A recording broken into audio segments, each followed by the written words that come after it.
Donc, dans cette gaine mentale,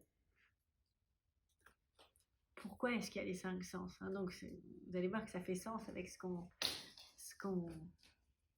comprend, hein, de plus en plus, notamment dans nos méditations, quand on comprend comment est-ce qu'on peut recevoir les stimuli, qui sont en fait qu'on appelle aussi les objets d'essence. Donc je reçois mes stimuli qui sont les objets d'essence, je les reçois par les organes d'essence, et derrière les organes d'essence est l'outil mental qui répond aux stimuli. Donc, dans ma gaine mentale, dans Manomaya Kosha, sont contenus mes organes de sens. Et ça, quand je comprends ça, il y a vraiment quelque chose qui se passe en fait. Et je me dis, ok, en fait, mes organes de sens, ils ont vraiment une responsabilité et une place ultra importante dans la façon dont mon mental va s'organiser, dans la façon dont mes pensées vont s'organiser, hein, et dans l'interaction entre eux et mes désirs, et mes envies. Et comme les stimuli, les organes d'essence vont être en perpétuelle interaction entre les intrants et la réponse. Mais la réponse qui est conditionnée dans l'outil mental et qui prend la forme de désir ou d'envie. Ça va, ça se comprend? C'est chouette d'aller décortiquer ça parce que du coup, il y a une beaucoup plus grande objectivité.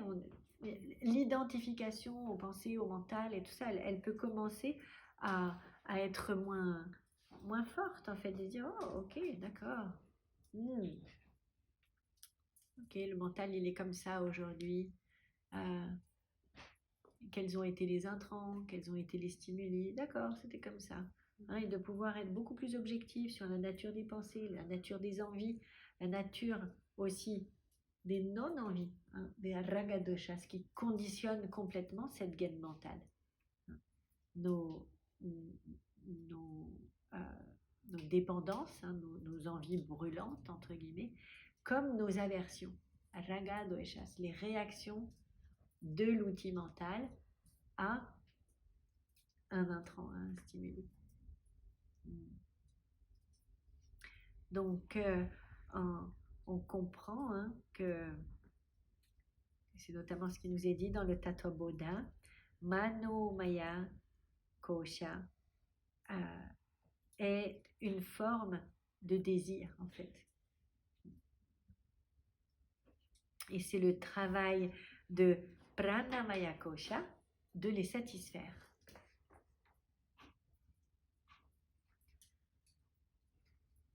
Ben oui, par les organes d'action. Vous voyez les interconnexions?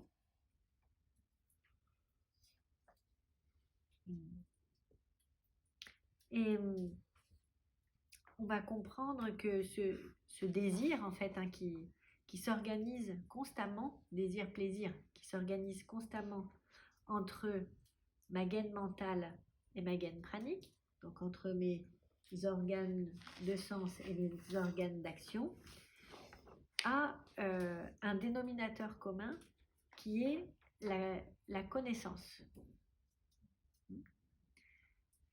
Vedanta vient nous dire, nous ne pouvons avoir envie que de quelque chose que nous connaissons. Et là, il donne un exemple, c'est est-ce que en 1700 et quelques, telle ou telle personne pouvait avoir envie d'un ordinateur? Peut-être. Ou en tout cas, peut-être pas dans la forme qu'il a aujourd'hui. C'est le principe qu'on utilise dans la publicité, en fait. Hein. C'est d'aller créer une envie, hein, donner la nouvelle connaissance de l'existence de quelque chose qui va devenir attractif et qui va faire que le mental va commencer à se mettre en route et va demander, que la gaine mentale va s'activer, qu'elle va demander à la gaine pranique, donc aux organes d'action, de se le procurer, par exemple. Hein? Vous comprenez? Donc, le désir naît à ce moment-là de la connaissance de l'existence d'un objet potentiel d'essence. Donc, le désir nécessite de collecter des données à l'aide de Jnanendriyam, à l'aide des sens de connaissance, des 5 sens. Et en combinant les 5 organes sensoriels de la connaissance avec ceux de Mano Maya Kosha, avec ceux de la gaine mentale, eh bien, naît la gaine émotionnelle ou la gaine psychologique qui arrive ensuite. Et on peut passer ensuite à la 4e Vijnana Maya Kosha qu'on appelle Vig. Alors, V-I-J. En fait, il n'y a pas de G, on entend Vig, mais c'est le J et le N, Jnana, qui donnent ce son de Jnana. Vijnana Maya Kosha. J-N avec le petit accent comme en espagnol. Vijnana, donc un accent aussi sur le A pour le double matra, le double temps. Jnana, c'est pas Jnana, c'est Jnana. Donc il y a un trait sur le A. Et si vous n'avez pas de trait sur l'ordinateur ou que vous n'avez pas envie de faire un trait, vous pouvez écrire 2 A. Comme ça, vous savez que c'est 2 temps. Vijnana Maya Kosha. La gaine de connaissance. Buddhi Jnanendriya. Et c'est celle qui est en lien avec la Buddhi.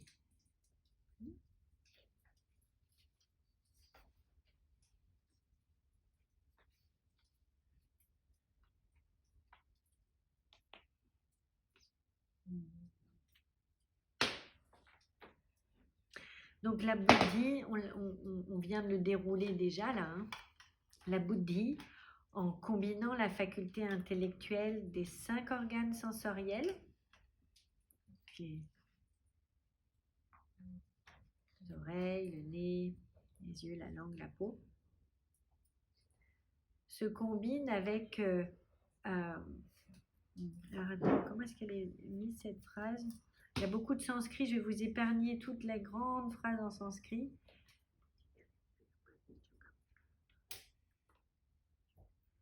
Oui, en se combinant avec les facultés intellectuelles, nous permet de discerner, donc, nos 5 organes de connaissance, combinés avec nos facultés intellectuelles, vont nous permettre de percevoir, discerner, juger, objectifier, pour pouvoir ensuite décider.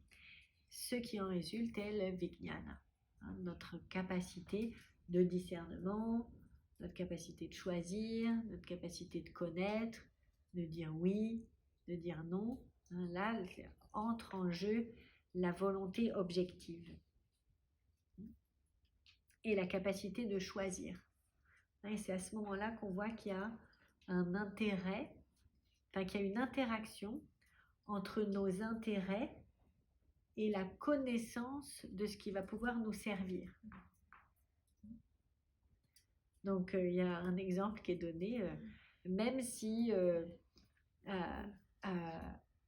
admettons, il y a un chauve qui regarde une publicité pour avoir un shampoing qui donne les cheveux lisses, eh bien, il ne va pas avoir d'attraction ou d'intérêt pour cette chose-là.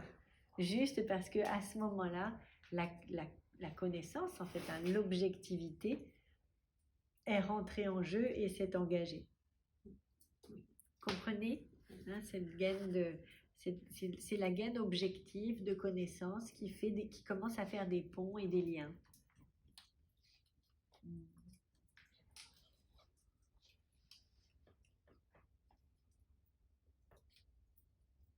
Donc je comprends que du coup là, les Jnanendriya sont à la fois communs. Et vous voyez les ponts qu'il y a entre les différentes couches. Que les Jnanendriya sont à la fois communs à Manomaya Kosha, la gaine mentale, et Vijnanamaya Kosha. Donc en fait, il y a une interpénétrance et une interaction des intelligences de chaque kosha constamment. C'est ce qui fait que ça fonctionne. Plus ou moins bien.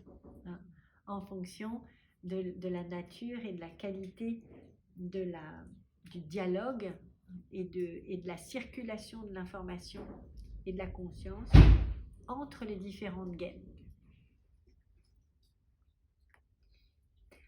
Et vient ensuite notre dernier kosha, notre dernière gaine, Anandamaya Kosha. Ananda, c'est le bonheur. Ben oui, on peut le dire. Ananda. L'état de plein, l'état de total contentement. Swamiji m'a souvent dit à un moment donné, il me le dit moins maintenant, mais pendant des années, il me disait with or without. With or without, David. Avec ou sans. Anandam. Et c'est le nom qui m'a été donné, c'est mon nom spirituel, Anandi. Anandam. Avec ou sans. C'est pareil. Alors, quelquefois c'est facile de se dire ça. Ok, sans ce dont on n'a pas envie, super. Mais avec ce dont on n'a pas envie. Avec une personne avec qui on n'a pas envie de passer du temps. Avec une douleur dont on se passerait bien. Avec un contexte, une situation inconfortable. Ou alors sans un être si cher.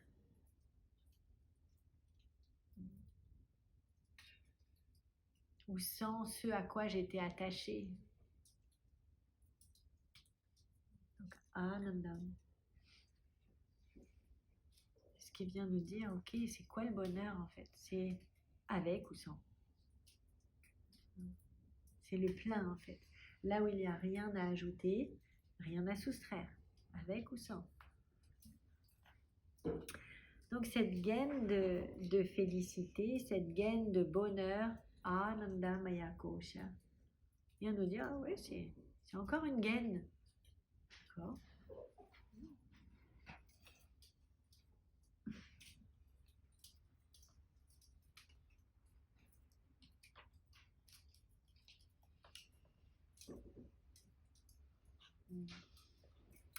Et un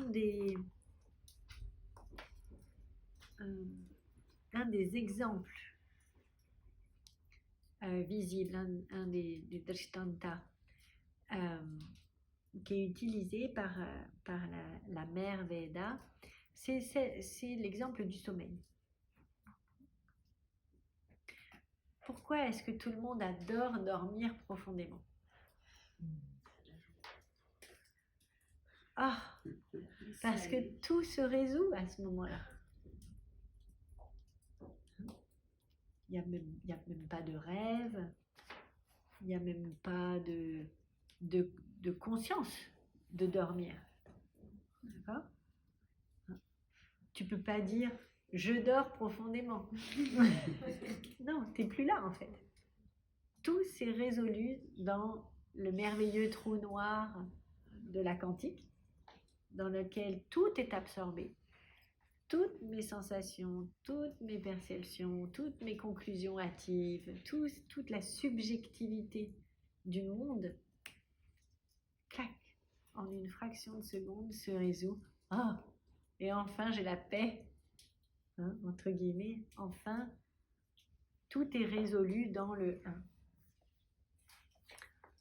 Mais quand tu dors,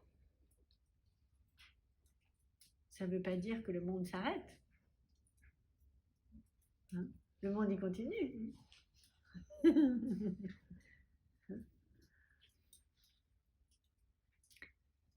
C'est ça qui est fou.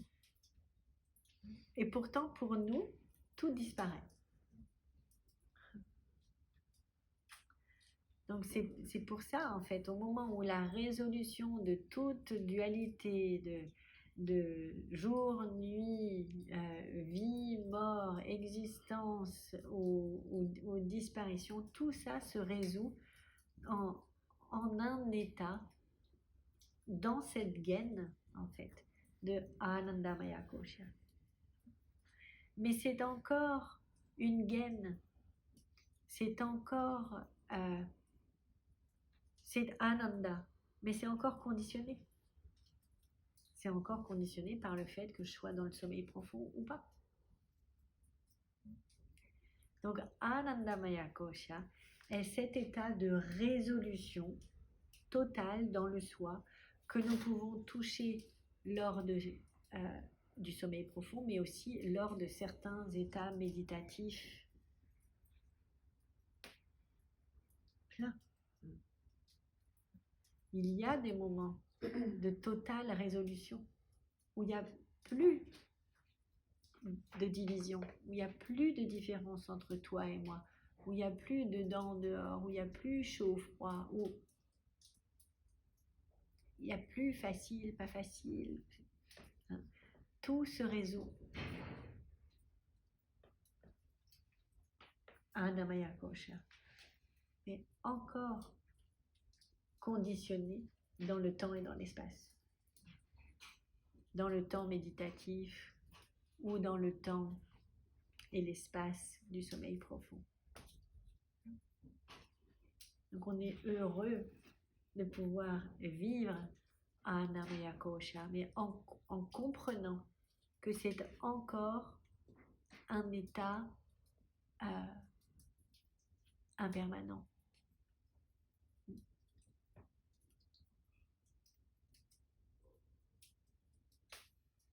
Un état qui va venir et qui va repartir. Donc nous, qu'est-ce qu'on demande? Est-ce qu'on demande le bonheur qui va et qui vient? Ben oui.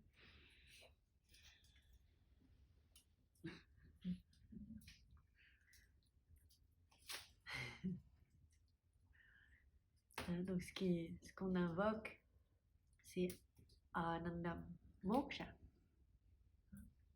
L'état de liberté, de libération des souffrances. Pour toujours. Et de toujours. Hein, il est programmé en chacun de nous maintenant. Maintenant. On peut le goûter dans notre sommeil profond. Et on va le goûter, et on le goûte déjà dans nos méditations, dans nos contemplations profondes. Et ce sont des temps et des états qui vont devenir de plus en plus inconditionnels et de plus en plus permanents. Parce que c'est la nature de Ananda, la permanence. Parce que c'est notre vraie nature. C'est la nature du soi, la permanence. Donc quand je vis le soi, je vis Ananda, total. Ananda dont on ne peut pas venir et repartir, d'accord? C'est pas comme au magasin, on pourrait s'acheter quelques minutes de Anandam, mais ça s'arrêterait. Ce serait quand même bien, on est d'accord. Des recharges. Des recharges.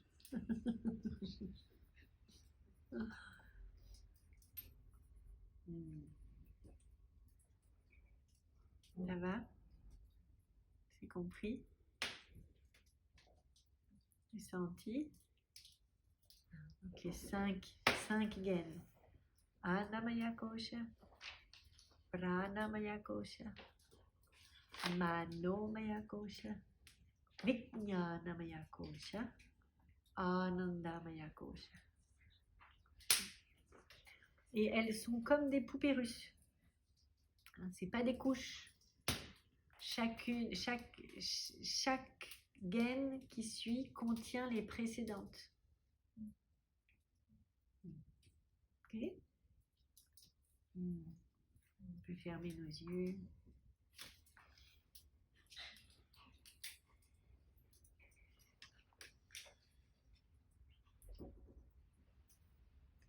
Percevoir les interpénétrations entre chacune.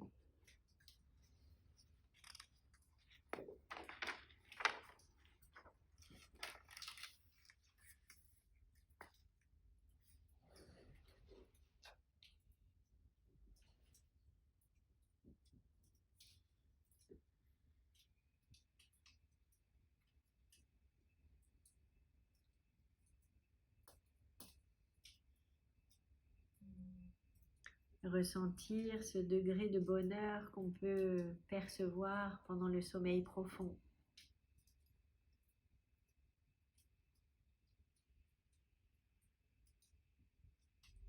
Percevoir même les 3 degrés de bonheur qu'on peut avoir avant d'aller se coucher en se disant « Oh, je vais aller dans le sommeil profond, ça va être trop bien, je vais pouvoir éteindre la lumière. » La résolution totale qu'il y a, hein, le bonheur total qu'il y a au moment qui est, au moment du sommeil profond.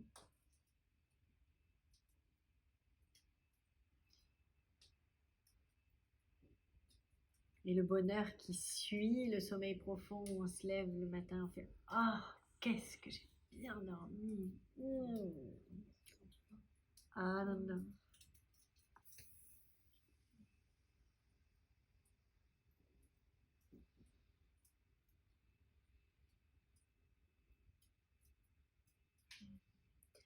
Et évidemment, quelquefois, en fonction de la qualité ou de la profondeur du soleil, notre joie peut varier.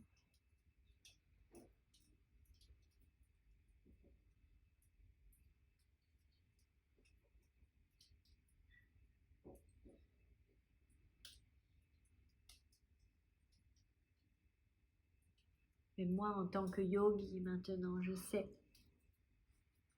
sais que fondamentalement, ce sommeil, il est juste là pour me rappeler à ma nature inconditionnelle de Ananda.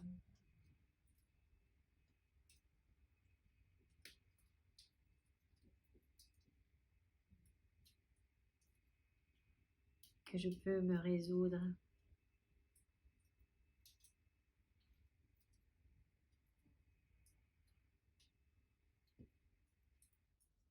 dans Anandam, en Anandam.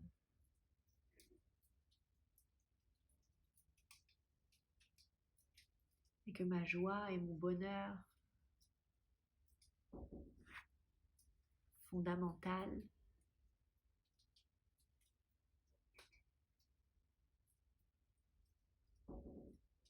est avant, pendant, après, avec ou sans le sommeil profond.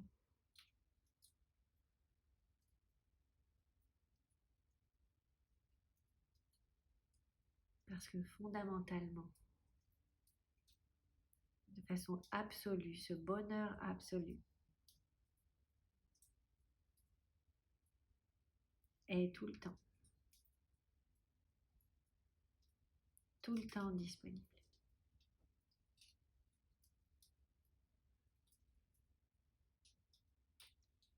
Ever present, ever existing. Toujours présent et toujours existant.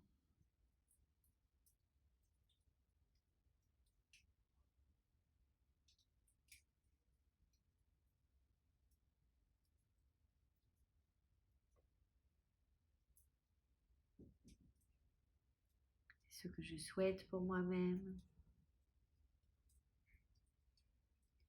Et c'est ce que je souhaite pour chaque être vivant.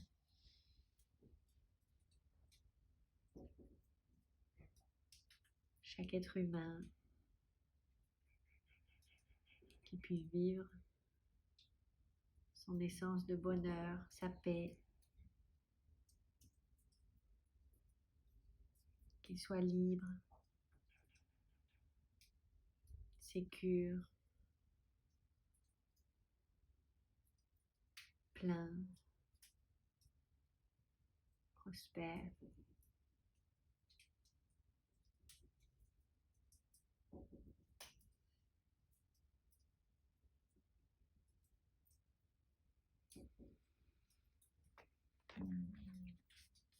Et c'est ce qu'on va pouvoir enchanter avec notre Swasti Mantra. C'est le fond et le sens profond du Swasti Mantra. Vous pouvez vous ajuster et placer votre posture avec un axe dynamique, relaxé autour de l'axe mais dynamique, et nos deux mains à la poitrine. On va pouvoir se regarder pour ça, pour que la prononciation soit passionnée, que ce soit vos asanas de bouche. Donc pour ça, si vous voulez, vous pouvez regarder ma bouche, hein, ça va vraiment aider. Et en question-réponse, d'entrer dans le Swasti Mantra, le mantra Swasti à la prospérité. On vient souhaiter le bonheur, Ananda, à tous les êtres vivants, toutes les formes du vivant. Om Swasti Prajabhyah. Om Swasti Prajabhyah. Pariparyantam. Pariparyantam. Nyayena. Nyayena. Margena. Margena. Mahim Mahisha. Mahim Mahisha. Go Brahmanebhyash. Go Brahmanebhyash. Shubhamastu Nityam. Shubhamastu Nityam. Loka Samasta. Loka Samasta. Sukhino Bhavantu. Sukhino Bhavantu. Kale Varshatu. Kale Varshatu. Parjanyaha. Parjanyaha. Prithvi. Prithvi. Saseshalini. Saseshalini. Deshoyam. Deshoyam. Kshobarahitaha. Kshobarahitaha.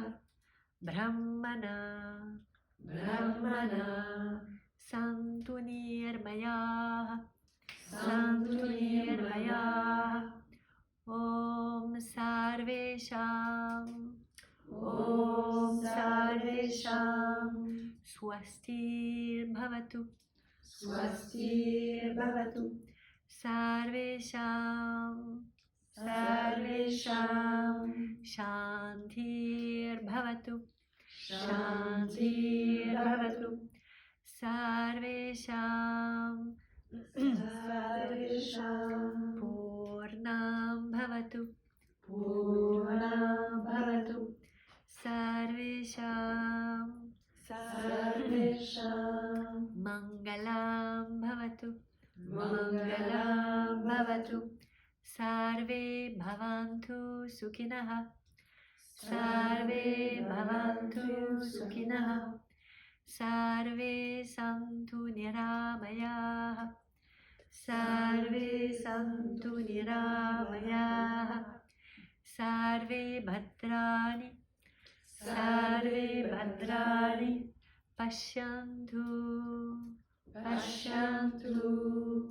Ma kaschit. Kaschit Dukha Bhag Bhavet. Dukha Bhag Bhavet. Asato Ma Satgamaya. Asato Ma Satgamaya. Tamaso Ma Jyotirgamaya. Tamaso Ma Jyotirgamaya. Mrityorma Amartangamaya. Mrityorma Amartangamaya. Om Purnamada Purnamidam Purnat Purnamudachyate Purnasya Purnamadaya Purnameva Vashishyate. Om Shanti Shanti Shanti. Hari Om Shri Gurubhyo Namaha. Hari